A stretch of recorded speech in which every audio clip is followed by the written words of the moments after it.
नमस्ते बच्चों। आप घर पे होंगे, स्टे होम स्टे सेफ, इसलिए अपने एलिट ट्यूटोरियल के ऑनलाइन लिंक ऑनलाइन चालू है। आज हम स्वयं प्रकाश द्वारा लिखित नेताजी का चश्मा यह कहानी पढ़ेंगे। अब कहानी का शीर्षक ही ऐसा है कि हमें पता चलता है कि नेताजी के चश्मे की बात है। अब ये नेताजी कौन है? अगर इतिहास के पन्ने अगर हम पलटेंगे तो हमें पता चलेगा कि ये सुभाष चंद्र बोस। अब ये सुभाष चंद्र बोस कौन थे? तो सुभाष चंद्र बोस स्वतंत्रता सेनानी थे, जिनका अपने देश को स्वतंत्र दिलाने में बहुत बड़ा योगदान है। इन्होंने आजाद हिंद सेना का निर्माण किया। ये कहानी जो है उनके ही उस एक चश्मे के बारे में है। जब हम उनको याद करते हैं तो हमारे आंखों के सामने वो सिर पे टोपी, आंखों पर चश्मा हमें याद आता है, और उसी चश्मे की ये कहानी है। अब इस कहानी में लेखक ने ये बताने का भी प्रयास किया है कि देश के निर्माण में सभी नागरिकों का अपने अपने तरीके से योगदान होता है। इसमें सिर्फ बड़े ही नहीं बल्कि बच्चे भी योगदान दे सकते हैं। से ये बताया है कि इस कहानी में देशभक्ति जो है बड़ों में ही नहीं बल्कि बच्चों में भी होनी चाहिए, और ये हमें बच्चों को बताना है। अब नेताजी का चश्मा स्वयं प्रकाश जी ने लिखा है। अब इस कहानी का उद्देश्य जो मैंने बोर्ड पे लिखा है, उसकी सार्थकता, उसका पात्र परिचय। अब इसमें 4 पात्र है। एक है हालदार साहब, जो बहुत ही भावुक व्यक्ति है। भावुक मतलब बहुत ही इमोशनल, जरा सी बात पर उनकी आंखों में आंसू आ जाते हैं और सच्चे देशभक्त है। उसके बाद है पान वाला, एक काला मोटा तथा खुशमिजाज व्यक्ति। खुशमिजाज मतलब हमेशा हंसोड़ रहने वाला, कभी कोई बात गंभीरता से नहीं लेता है, हमेशा हंसता रहता है। उसके बाद है कैप्टन। अब क्या उसका असली नाम कैप्टन था? उसको कैप्टन क्यों कहा गया, ये जब हम लेसन एक्सप्लेन करेंगे तो आपको पता चलेगा। अब ये अच्छी सोच रखने वाला देशभक्त था, जो चश्मे बेचता था। एक बूढ़ा व्यक्ति था, लंगड़ा था, और चश्मे बेचकर अपना गुजारा करता था। ये जो कैप्टन है उसके दिल में ही देशभक्ति कूट कूट कर भरी। इसलिए जब महानगर पालिका के कर्मचारी या अधिकारी मूर्ति बनाते हैं लेकिन चश्मा नहीं बनाते हैं तो उनको वो बात खटकती है। उनको ऐसा लगता है कि यहाँ ये जो देशभक्त सुभाष चंद्र बोस है उनको विदाउट चश्मा, बिना चश्मे से असुविधा होती है, इसलिए वो बेचारा अपने चश्मे में से एक चश्मा लगा देता है। अब है मूर्तिकार, स्कूल का एक ड्राइंग मास्टर, उसी को मूर्ति बनाने का काम दे दिया। ऐसी ये पूरी कहानी है। अब इसका उद्देश्य क्या है? जो भी लोग देशभक्ति का जुनून रखते हैं, जिनके मन में देशभक्ति कूट कूट कर भरी है, उनका हमें उपहास नहीं करना चाहिए, निंदा नहीं करनी चाहिए, बुराई नहीं करनी चाहिए। कोई मजाक उड़ाता है बड़ा है देशभक्त। अगर आपको सम्मान नहीं देना है तो जो दे रहा है उसका मजाक मत उड़ाओ, बल्कि हमें ऐसे लोगों के तरफ सम्मान की दृष्टि से देखना चाहिए। यह इस कहानी में हमें बताया है, और ये बताना इस कहानी का उद्देश्य है। और यह भी बताने का प्रयास किया है कि सबके मन में देशभक्ति होनी चाहिए। अपने स्वतंत्रता सेनानियों के प्रति सम्मान का भाव जागृत करने का प्रयास भी किया है। वे थे, उन्होंने ऐसे कोशिशें की जिसकी बदौलत आज हम स्वतंत्रता भारत में रह रहे हैं। उन्होंने क्या तकलीफें झेली है आपने हिस्ट्री में पढ़ा भी होगा, तो ऑब्वियसली हमारा फर्ज बनता है कि हम उसके प्रति भक्ति, सम्मान, श्रद्धा रखें। अब इस कहानी की सार्थकता क्यों नाम दिया है मैंने आपको लिखकर बताया है। अब आप क्या करेंगे कि मैं 1-2 मिनट साइड में हो जाती है, आप उसका स्क्रीनशॉट ले तो आपके पास रहेगा। ओके,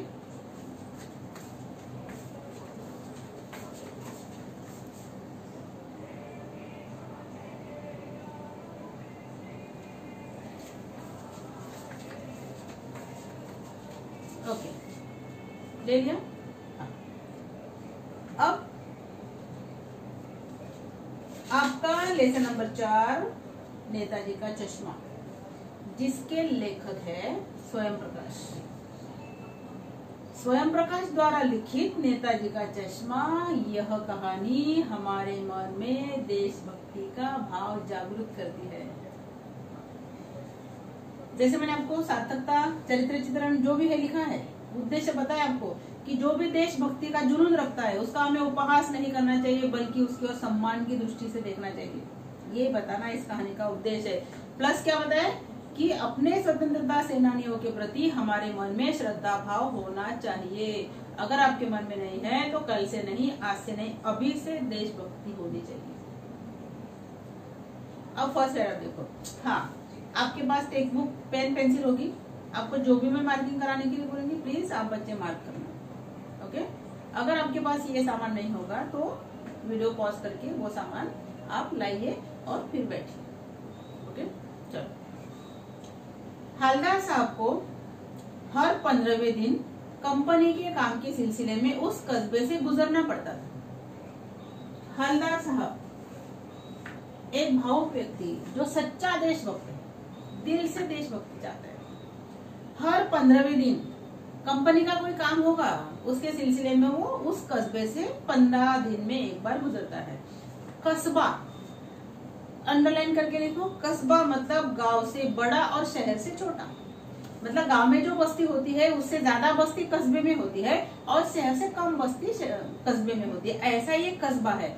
अब मैं आपको क्या एक्सप्लेन करने जा रही हूँ, उस कस्बे की विशेषता। आप बच्चे क्या करेंगे, वहां पर ऐसे एरो कीजिए और वहां लिखिए कस्बे की विशेषता। अब कस्बे की पहली विशेषता देखो, जिसे पक्का मकान कहा जा सके वैसे कुछ मकान वहां थे। पहला पॉइंट। दूसरा पॉइंट, एक बाजार था। तीसरा पॉइंट, एक लड़कों का स्कूल, लड़कियों का स्कूल, एक सीमेंट का छोटा सा कारखाना। आजकल तो बड़ी बड़ी फैक्ट्रियां है, लेकिन उस जमाने में छोटा सा था कारखाना, मतलब फैक्ट्री। 2 ओपन एयर सिनेमाघर। पहले जमाने में ऐसे सिनेमाघर होते थे ओपन, कि वहां जाके बैठने का, ऊपर छत नहीं, कुछ नहीं, आसमान को देख लो अच्छे से। हम बचपन में ऐसे मूवी देखे हमने कि हम गांव में रहने वाले, कस्बे से भी हमारा गांव छोटा, 200-250 घर होंगे। सिनेमा थिएटर ऐसा ही था ओपन। अगर बारिश का सीजन है, घर से निकले तभी बारिश वगैरह नहीं था, टिकट निकाल के बैठे, अचानक से बारिश, चलो घर पे वापस। दूसरा कोई सोर्स था ही नहीं। ऐसे 2 ओपन सिनेमाघर, एक ठो नगर पालिका, ओनली 1। ठो मतलब ओनली 1। कौन? नगर पालिका मतलब म्यूनिसिपैलिटी। आंसर कंप्लीट आपका। किसका? कस्बे की विशेषता। 6-7 पॉइंट। ओके, अब नगर पालिका थी तो कुछ न कुछ तो करती भी रहती थी, क्योंकि उसका काम ही है कि उसे कुछ न कुछ काम करना पड़ता है। सेकेंड पॉइंट, नगर पालिका क्या क्या काम करती थी, उधर लिखो नगर पालिका के काम। पहला काम, कभी कोई सड़क पक्की करवा दी, अगर कोई सड़क खराब हो गई तो उसको ठीक कर दिया। कभी कुछ पेशाब घर बनवा दिए। लोगों को आदत होती है, गंदी आदत, ज्यादातर जेंट्स को, ज्यादातर नहीं सिर्फ जेंट्स को, उनके लिए पेशाब घर बनवा दिए। कभी कबूतरों की छतरी बनवा दी, मतलब कबूतर को जहाँ दाना डालते हैं ना उसके ऊपर छत बनवा दिया। कभी कवि सम्मेलन करवा दिया, मतलब जो कवि है उनको एक साथ मीटिंग रखवा दी, उनकी काम खत्म। अब ये जो महानगर पालिका के अधिकारी है, उसमें से किसी एक को ऐसा लगा कि शहर के मुख्य बाजार के मुख्य चौराहे पर नेताजी सुभाष चंद्र बोस की संगमरमर की प्रतिमा लगवा देना चाहिए, और उन्होंने लगवा दी। क्या लगवा दी? प्रतिमा। चौराहा मतलब जहां 4 रास्ते मिलते हैं उसको चौराहा कहते हैं। संगमरमर क्या है? तो संगमरमर एक मार्बल का टाइप्स है, और उस मार्बल का जो मटेरियल है उससे वो मूर्ति बनी थी। प्रतिमा मतलब मूर्ति। अब ये जो कहानी है कौन सी? नेताजी का चश्मा। यह कहानी उसी प्रतिमा के बारे में है, उसी मूर्ति के बारे में है, बल्कि उसके भी एक छोटे से हिस्से। मूर्ति सिर से लेकर पैर तक होती है, पूरी मूर्ति होती है, लेकिन ये मूर्ति पूरी नहीं है, उसका एक छोटा सा हिस्सा है। जो उन्होंने टोपी पहनी है उसका पॉइंट, उससे लेकर जो कोट पहना है उसके 2 बटन तक की मूर्ति है ये। और ये पूरी कहानी उसी मूर्ति के बारे में है। नेक्स्ट, पूरी बात तो अब पता नहीं, लेकिन लगता है देश के अच्छे मूर्तिकारों को जानकारी नहीं होने और अच्छी मूर्ति की लागत अनुमान को उपलब्ध बजट से कहीं बहुत ज्यादा होने के कारण। अब देखो इसका मीनिंग क्या, कि ये जो महानगर पालिका के अधिकारी है उनको अच्छे मूर्तिकारों की जानकारी नहीं थी, इसलिए या तो जो महानगर पालिका के अधिकारी ने लागत अनुमान मतलब बनाने का खर्चा और उपलब्ध बजट, उपलब्ध मतलब जितना मिला है, बजट मतलब पैसा, कहीं बहुत ज्यादा होने के कारण, मतलब जितना खर्चा महानगर पालिका के अधिकारी ने दिया था उससे अगर हम अच्छे मूर्तिकार को देते तो ज्यादा खर्चा होता। इसलिए उन्होंने किसी को कुछ पत्र लिखो, लेटर लिखो, एप्लीकेशन लिखो, उसमें शायद उनका समय बर्बाद हुआ और बोर्ड की शासनावधि, शासन का अवधि, शासन का समय समाप्त हो गया होगा। इसलिए क्या निर्णय लिया कि उस कस्बे का जो लोकल कलाकार है, जो स्थानीय कलाकार है, जो वहां रहता है, उसी को ये मूर्ति बनाने का अवसर दिया होगा। अंत में कस्बे के इकलौते हाई स्कूल के इकलौते ड्राइंग मास्टर, मान लीजिए उनका नाम मोतीलाल जी को ही यह काम सौंप दिया गया होगा। अंदाजा, अच्छे कलाकारों की जानकारी नहीं थी, या जानकारी थी तो उपलब्ध बजट कम था, समय कम था अपने पास, और जो चिट्ठी पत्री किया उसमें काफी समय बर्बाद हो गया, इसलिए वहां का जो लोकल कलाकार था उसी को ये जिम्मेदारी सौंप दी गई होगी। और जो महीने भर में मूर्ति बनाकर पटक देने का विश्वास दिला रहे थे, इन्वर्टेड कॉमा में पटक देना लिखा है, पता है क्यों बोला ऐसा? एक्चुअली पटक देना मतलब कर देना, लेकिन हम कब बोलते हैं, जैसे हमको किसी ने कोई काम बोला है, हमको नहीं करना है, हाँ कर दूंगी, जाओ मैंने करके पटक दिया। एक पटक देने का अर्थ क्या है, जब किसी काम में हमें रुचि नहीं होती है फिर भी वो काम हमें करना पड़ता है, तब ऐसा शब्द कहा जाता है। कैसा? पटक दिया। जैसा कि कहा जा चुका है, क्या मूर्ति किसकी थी? संगमरमर की। टोपी की नोक से कोट के दूसरे बटन तक, जो टोपी सुभाष चंद्र बोस ने पहनी है उसका जो पॉइंट था वहां से लेकर 2 बटन तक, कोई 2 फुट ऊंची। पूछा जा सकता है मूर्ति के बारे में, मूर्ति का वर्णन, टोपी की नोक से कोट के दूसरे बटन तक ऊंचाई कितनी? 2 फुट, जिसे कहते हैं बस्ट और सुंदर।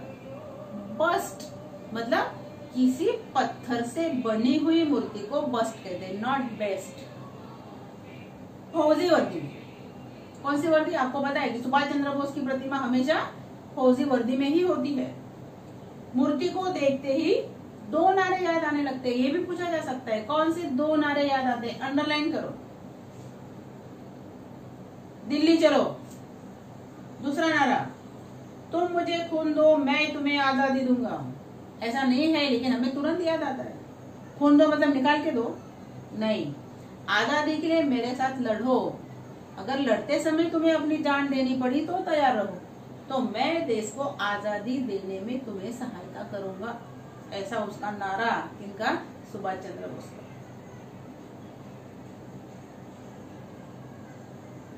मूर्ति को देखते ही दिल्ली चलो और तुम मुझे खून दो वगैरह याद आने लगते हैं। इस दृष्टि से यह सफल और सराहनीय प्रयास था।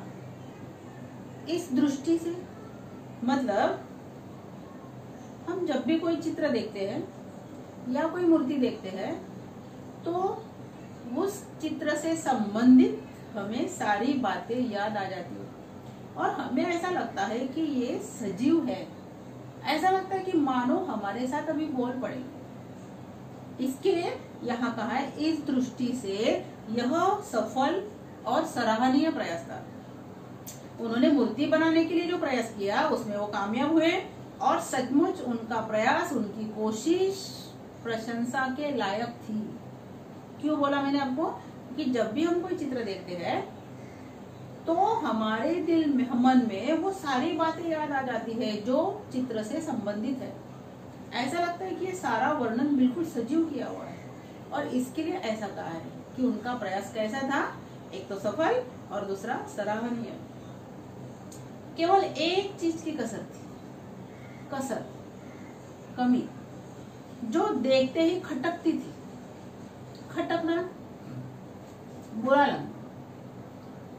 अरे मूर्ति इतनी सुंदर, लेकिन नेताजी चश्मे के बगैर तो अधूरे हैं। इसलिए तुरंत वो बात जो है वो खटकती थी कि मूर्ति पर चश्मा नहीं है। कौन सी बात खटकती थी?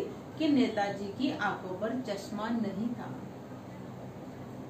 यानी चश्मा था लेकिन संगमरमर का नहीं था। मूर्ति किसकी थी? संगमरमर की। चश्मा किसका होना चाहिए था? संगमरमर का। लेकिन यहाँ चश्मा संगमरमर का नहीं था, एक सामान्य और सचमुच का, जो मैंने पहना है सचमुच का, झूठा नहीं है। सचमुच के चश्मे का चौड़ा काला फ्रेम मूर्ति को पहना दिया था। चौड़ा मतलब बहुत बड़ा और काला मतलब ब्लैक कलर का। अब हालदार साहब, जैसे हमने कहा, देखा कि 15 दिन में एक बार वो जाते हैं वहां से, उस कस्बे से जिस कस्बे में सुभाष चंद्र बोस की प्रतिमा लगाई हुई है। हालदार साहब जब पहली बार इस कस्बे से गुजरे और चौराहे पर पान खाने के रुके, तब उन्होंने इसे लक्षित किया। अंडरलाइन, लक्षित करना, ध्यान से देखना। और उनके चेहरे पर एक कौतुक भरी मुस्कान फैल गई जब उन्होंने उस मूर्ति को ध्यान से देखा।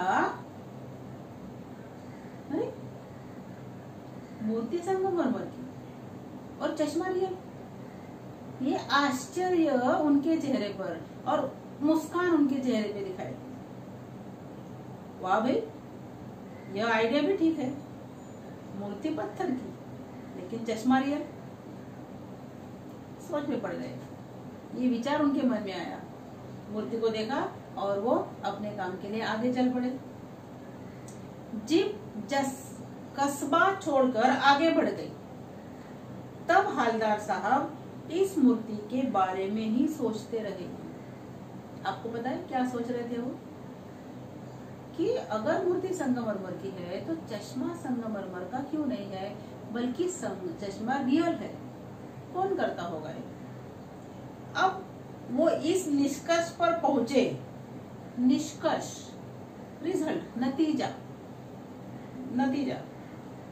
कुल मिलाकर कस्बे के नागरिकों का यह प्रयास सराहनीय ही कहा जाना चाहिए। यह प्रयास सराहनीय कहा जाना चाहिए। कौन सा प्रयास? चश्मा लगाने का। क्यों कहा है ऐसा इधर? अगर मूर्ति पर चश्मा नहीं था तो रियल चश्मा लगा दिया था, लगाया था ना। इसका मतलब नागरिकों के मन में सुभाष चंद्र बोस के प्रति अगाध श्रद्धा थी, बहुत श्रद्धा भाव था।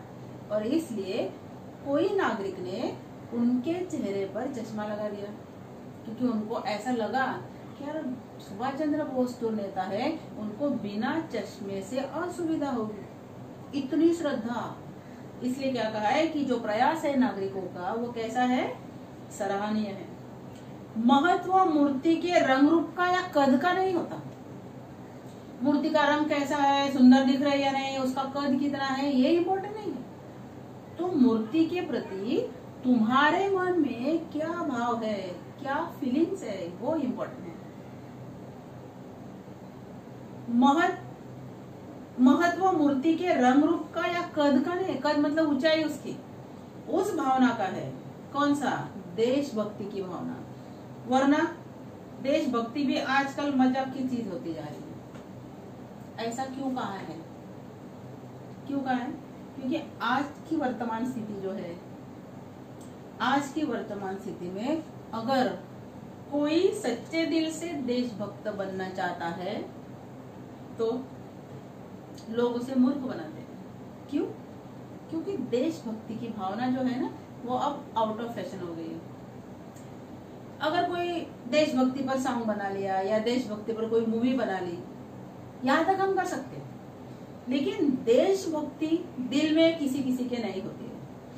अब ये जो देश है हमारा, या जो मूर्ति है, या हमारे देश के बारे में हमारे मन में सकारात्मक विचार होने चाहिए।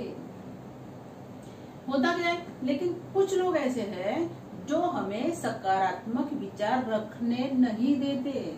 मैं आपको किसका उत्तर बता रही हूँ, इसका, किसका, कि आजकल ये जो देशभक्ति है ये मजाक की विषय बनते जा रहा है। ऐसा क्यों कहा है, इसलिए कहा है, क्यों, क्योंकि आजकल देशभक्ति जो है, या जो सच्चे दिल से देशभक्त बनना चाहते हैं, लोग उसको मूर्ख बनाते हैं। बड़ा है देशभक्त, अपने बारे में सोच, क्या देश के बारे में सोचता है, मतलब ऐसे मजाक उड़ाने वाले लोग भी हैं। हमें देश के बारे में कैसे विचार रखना है, सकारात्मक, पॉजिटिव थिंकिंग। हमारा देश आगे बढ़ेगा, उसमें हमारा योगदान होगा, क्योंकि हम भी इस देश के नागरिक हैं। ऐसे विचार होने चाहिए। लेकिन कुछ लोग ऐसे होते हैं हमें पीछे खींचने वाले, जो हमें सकारात्मक विचार रखने नहीं देते। जैसे देश की बुराई करना, देश की आलोचना करना। आलोचना क्या होती है, बुराई निकालना। जो अच्छे प्रयास करते हैं लोग, जैसे कोई लोग अच्छे बुरे दोनों टाइप के लोग हैं, जो लोग अच्छा काम करते हैं या अच्छा बनने का प्रयास करते हैं, उसको नहीं देखना, उसको अनदेखा करना, देश के बारे में बुरा बोलना। ऐसे भी लोग दुनिया में हैं, ऐसे भी लोग हमारे देश में हैं।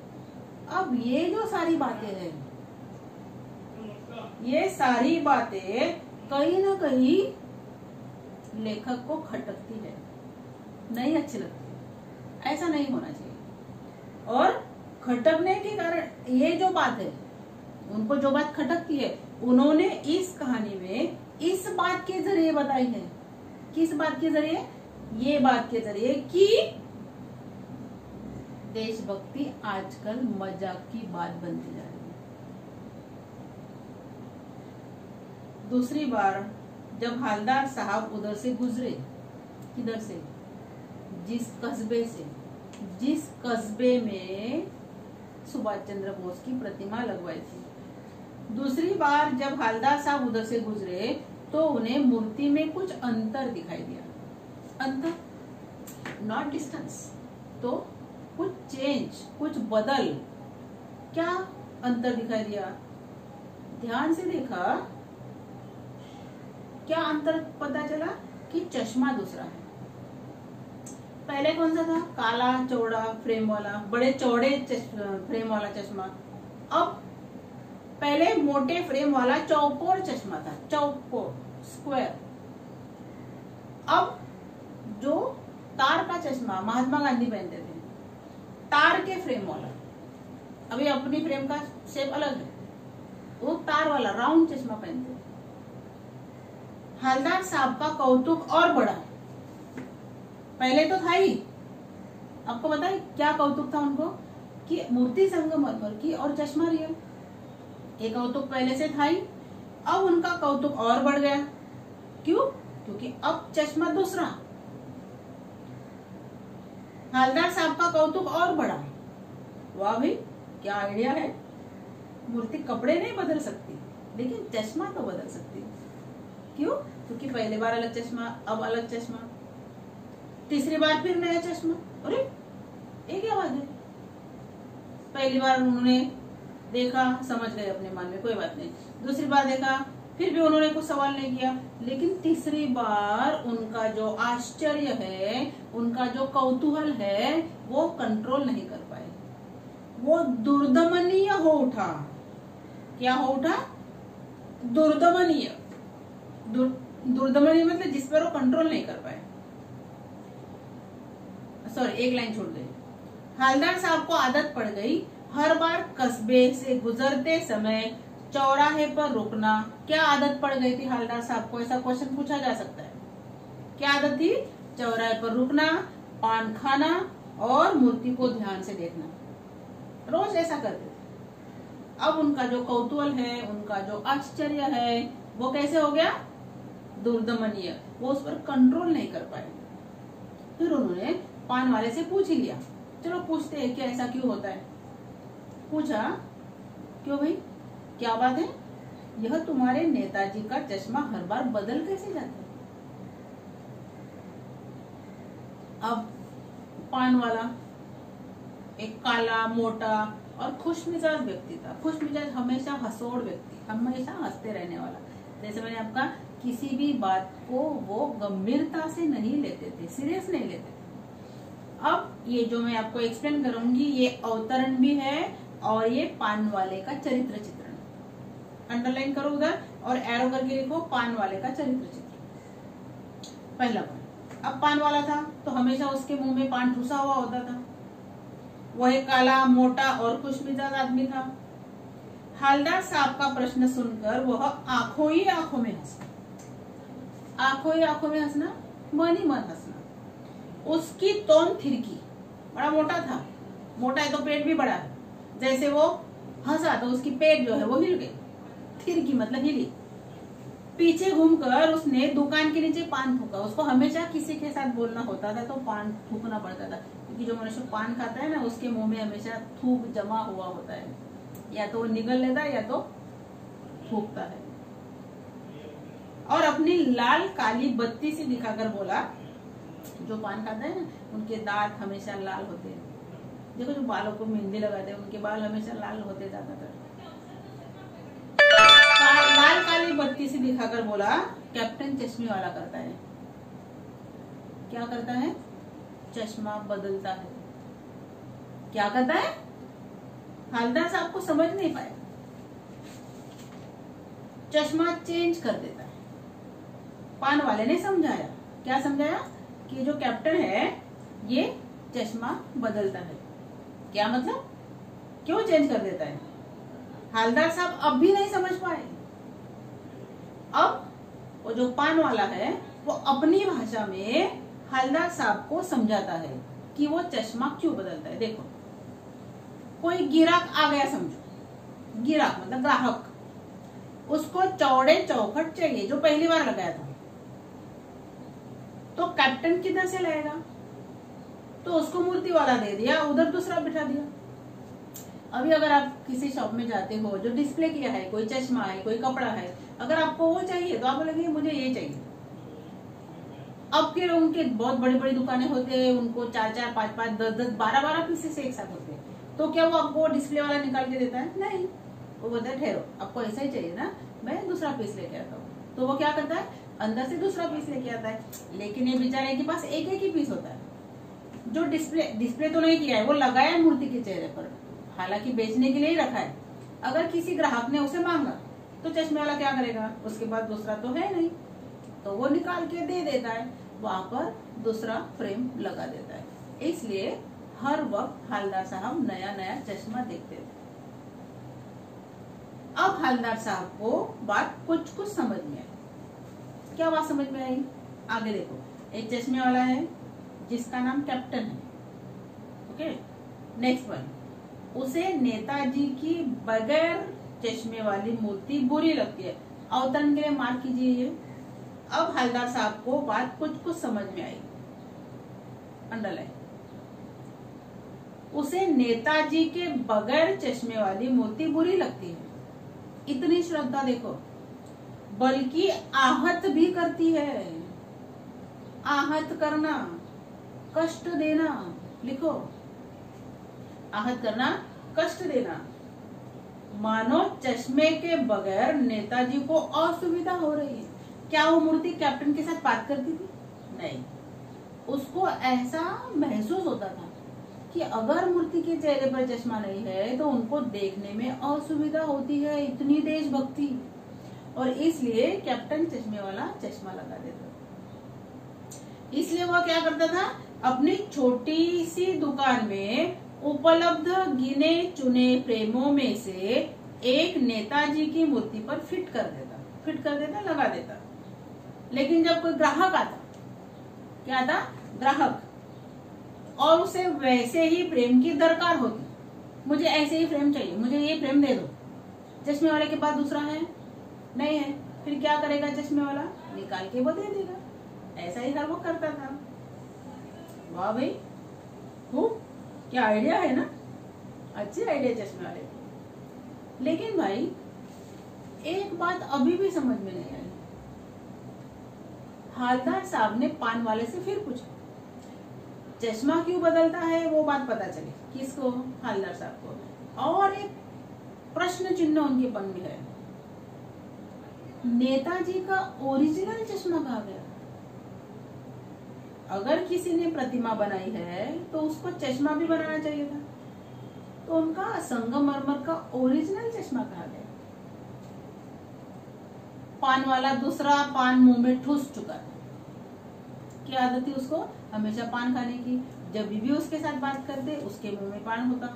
अगर किसी के साथ बात करना होता तो क्या करना पड़ता? उसको थूकना पड़ता, नहीं तो सामने वाले के मुंह पे पूरा फाउंटेन आ जाता।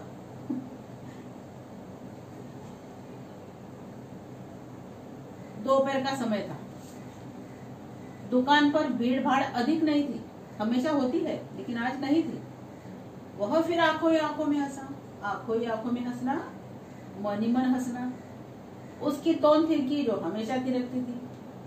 कत्थे की डंडी फेंक पीछे मुड़कर उसने नीचे पीक थूकी। पान जब बनाते हैं तो एक लोटा होता है, उस लोटे में ना लिक्विड होता है। उस लिक्विड में इतनी बड़ी ऐसी डंडी होती है जिससे वो पान को कच्चा लगाता है। वो कत्थे की डंडी फेंक दी उसने और पीछे मुड़कर पीक थूकी और मुस्कुराता हुआ बोला, मास्टर बनाना भूल गया। ऐसा क्यों बोलता था वो? अगर मुंह में पीक है, थूक है, तो शायद वो नीचे ना करे। इसलिए आप एक बात देखो, अगर जिनको वो पूरी में क्या आता है, तंबाकू खाने की आदत है, या वो कुछ पूड़ी होती है ना जिसमें जर्दा मसाला कुछ होता है, जब भी लोग खाते हैं ना उसके मुंह में पानी जमा हो जाता है। जैसे वर्कर्स लोग होते हैं ना, बिल्डिंग बनाने वाले मजदूर लोग, वो ज्यादातर तंबाकू खाते हैं। इसलिए जब भी वो बात करेंगे ना अपने साथ, ऐसे बात नहीं करेंगे, भाभी का ऐसा है। क्यों? क्योंकि जब वो तंबाकू खाते हैं तो उनके मुंह में पीक होती है। अगर वो पीक थूकेंगे नहीं तो उनको ऐसा बोलना पड़ता है ताकि वो पीक अंदर ही रहे। पान वाले के लिए यह एक मजेदार बात थी। कौन सी? कि मूर्ति बनाने वाला चश्मा बनाना भूल गए। लेकिन हालदार साहब के लिए चकित और द्रवित करने वाली बात थी। क्यों चकित करने वाली? क्योंकि यहाँ जो चश्मा बनाने, जो मूर्ति बनाने वाला है, उसने चश्मा नहीं बनाया बल्कि बनाना चाहिए था, उनको ऐसा लगा। इसलिए उनके लिए वो बात चकित और द्रवित कर देने वाली थी।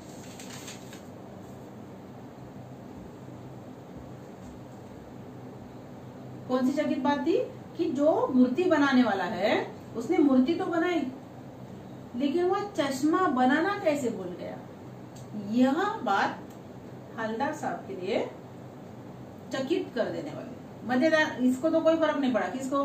पान वाले को। यानी वो ठीक सोच रहे थे। मूर्ति के नीचे लिखा था मूर्तिकार मास्टर मोतीलाल। किसने मूर्ति बनाई थी? मोतीलाल ने। वाकई कस्बे का अध्यापक था।